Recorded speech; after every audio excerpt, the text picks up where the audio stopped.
UFC 309's craze is fading, but still there are a few things you as a fight fan needs to know. Jon Jones replies to the UFC post asking who he should fight next, where he once again shows his intentions to fight Alex Pereira instead of Tom Aspinall.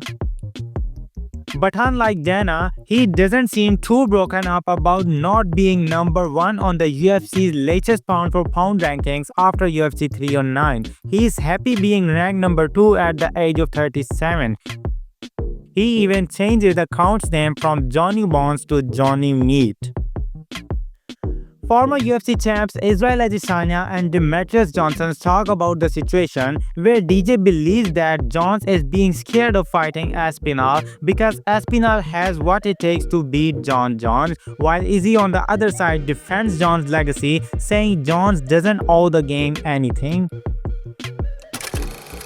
Michael Chandler says Charles Oliveira rematch at UFC 309 was the most pain he's ever been in his entire life. He believes him versus Max Holloway for the BMF belt is the next best option if Conor McGregor doesn't return to the octagon. He says a rematch with Justin Gaethje is also an option.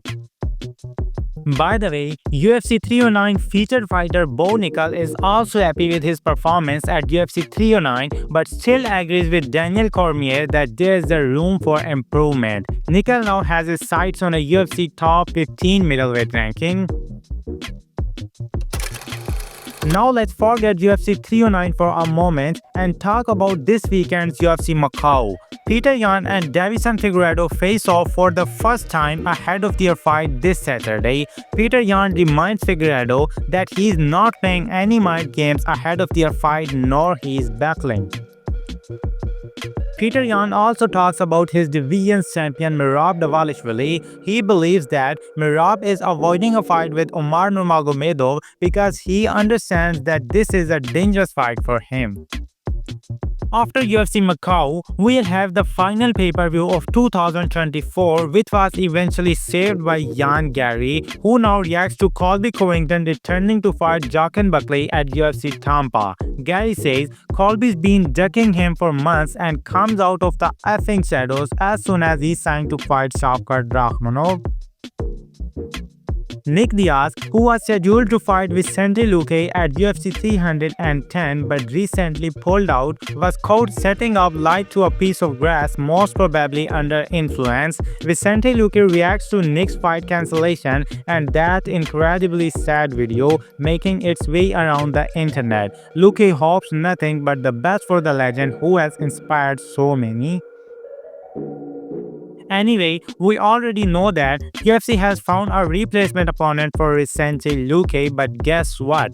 Two more fighters have pulled out of UFC 310. Martin Buday is out of his fight against Rizvan Kuniev and Talison Teixeira is out of his bout versus Lukasz Brzezinski due to injury. And due to this shortage of fights, Chris Weidman vs Eric Anders, which was scrapped for UFC 309 due to Anders' medical issue, is rescheduled for UFC 310 on December 7. This would be a catchweight bout with the limit of 195 pounds because their fight was cancelled after the weigh-ins. Other than these, UFC also announced some of the new certified bangers. Number 9 Brendan Allen will fight number 13 Anthony Hernandez on February 22, 2025. This will be a rematch from their first fight at LFA in 2018, where Hernandez had got the unanimous decision victory. The event is, by the way, rumored to take place at Seattle, Washington.